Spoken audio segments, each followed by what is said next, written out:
Dans le jeu du pouvoir, qui peut-on vraiment faire confiance? Nos amis les plus proches ou nos ennemis les plus farouches? Machiavel, le célèbre penseur politique, avait une réponse bien à lui. Aujourd'hui, nous allons explorer sa deuxième loi du pouvoir, l'art de manipuler les relations humaines pour atteindre ses objectifs. Selon Machiavel, les amis peuvent être de piètres conseillers. L'envie, la jalousie, ou simplement le désir de plus de pouvoir peuvent les pousser à trahir. Un ennemi, en revanche, ayant tout approuvé, peut se révéler plus loyal une fois rallié à votre cause.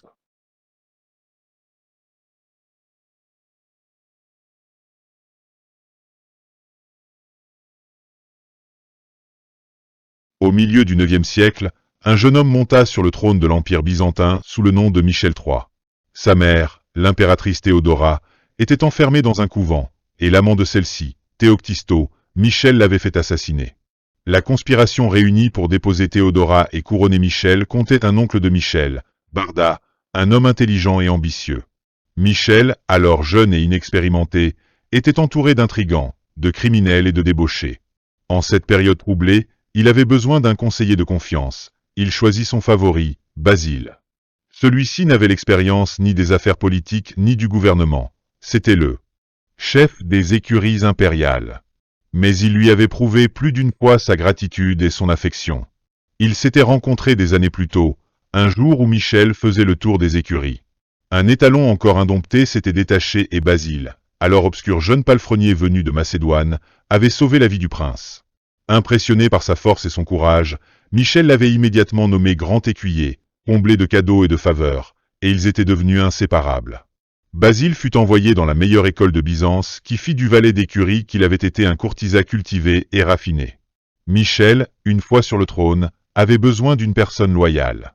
En qui pouvait-il avoir plus confiance pour le poste de grand chambellan et premier conseiller qu'en un jeune homme qui lui devait tant? Basile pouvait être formé à cette fonction, et Michel l'aimait comme un frère. Faisant fi des avis de ceux qui lui recommandaient son oncle maternel Barda, beaucoup plus compétent, Michel choisit son favori. Basile apprit vite et conseilla bientôt l'empereur sur toutes les affaires de l'État. Le seul problème était l'argent. Basile n'en avait jamais assez. Au contact de la splendide cour byzantine, il devenait de plus en plus cupide et avide des avantages du pouvoir. Michel doubla puis tripla son salaire, l'ennoblit, le maria à l'une de ses propres maîtresses, Eudoxia Ingerina. Un ami aussi sincère, un conseiller aussi sûr n'avait pas de prix. Mais les ennuis allaient commencer. Barda était alors à la tête de l'armée. Basile convainquit Michel que l'homme était dangereusement ambitieux. Barda, lui rappela-t-il, avait conspiré pour faire monter son neveu sur le trône, croyant avoir ensuite sur lui une influence décisive. Il pouvait conspirer à nouveau, cette fois pour s'en débarrasser et prendre lui-même le pouvoir. Basile instilla ainsi chez l'empereur le poison du doute et obtint d'assassiner Barda. À la faveur de grands jeux équestres, Basile se rapprocha de son rival dans la mêlée et le frappa à mort. Peu après, sous couvert de garder le contrôle du royaume et de réprimer les éventuelles rébellions, Basile demanda à remplacer Barda à la tête de l'armée. Cela lui fut accordé. Le pouvoir et les richesses de Basile allèrent croissant et, quelques années plus tard, Michel, qui connaissait des difficultés financières à cause de son train de vie extravagant, lui demanda le remboursement de ses dettes. À sa grande stupéfaction, Basile refusa, et devant son impudence Michel ouvrit soudain les yeux. L'ancien valet d'écurie avait plus d'argent, plus d'alliés dans l'armée et le gouvernement, et, de fait, plus de pouvoir que l'empereur lui-même. Quelques semaines plus tard, après une nuit de beuverie, Michel se réveilla entouré de soldats. Basile était parmi eux, ils le frappèrent à mort. Après s'être autoproclamé empereur, Basile Ier parcourut à cheval les rues de Byzance, brandissant au bout d'une longue pique la tête de son ancien bienfaiteur et ami.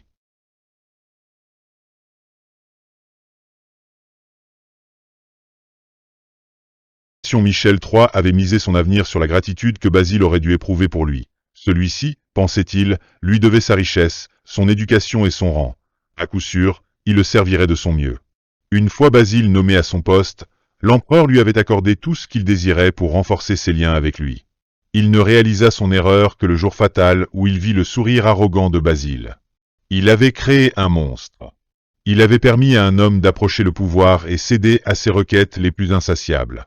Basile, gêné par la générosité du souverain, fit comme beaucoup en pareille situation. Il oublia les faveurs reçues et s'imagina qu'il ne devait son succès qu'à ses propres mérites.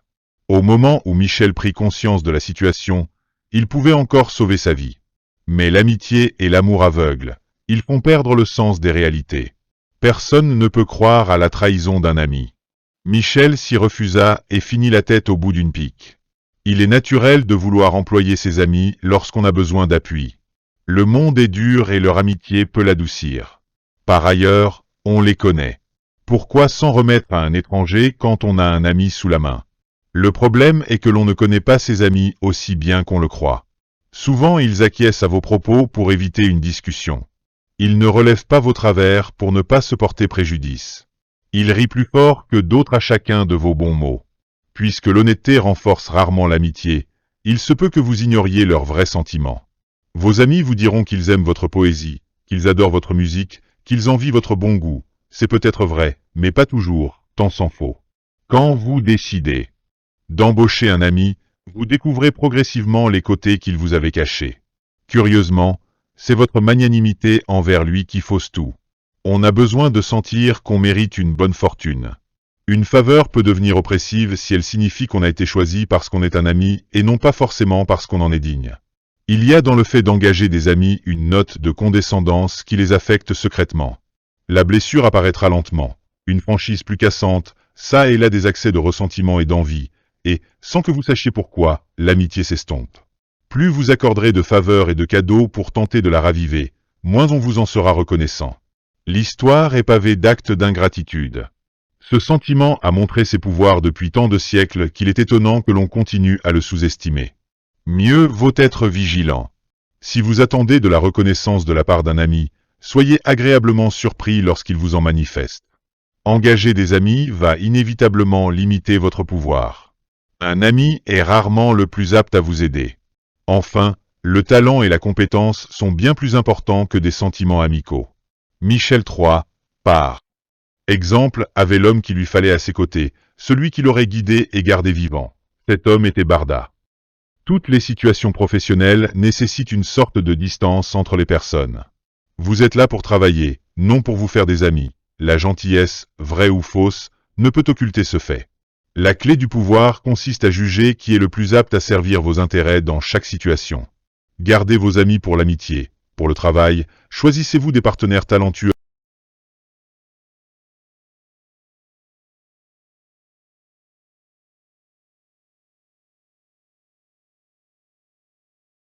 à cette époque. La Chine était divisée en de nombreux petits royaumes. Qianshu, l'un de ces roitelets, finit par être vaincu. Les ministres conseillèrent aussitôt à l'empereur de faire enfermer ce rebelle. Ils avaient des preuves qu'il était encore en train de comploter sa mort. Cependant, quand Qianshu vint lui rendre hommage, Zhao Kuan-yin, au lieu de le mettre au secret, le combla d'honneur. Il lui remit aussi un pli en lui disant de l'ouvrir lorsqu'il serait parti.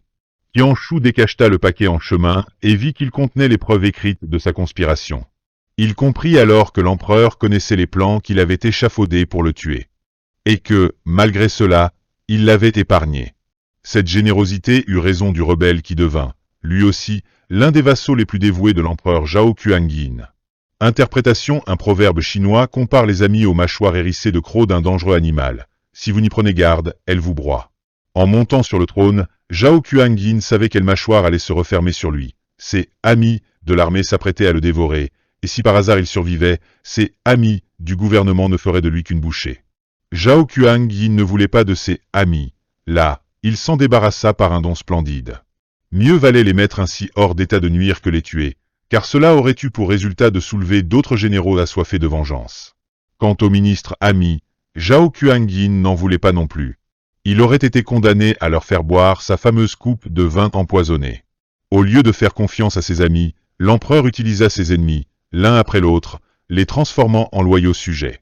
Un ami s'attend à obtenir toujours plus de faveurs et se consume de jalousie. Les anciens ennemis de Zhao Kuan-yin, eux, n'attendaient rien, et tout leur fut donné.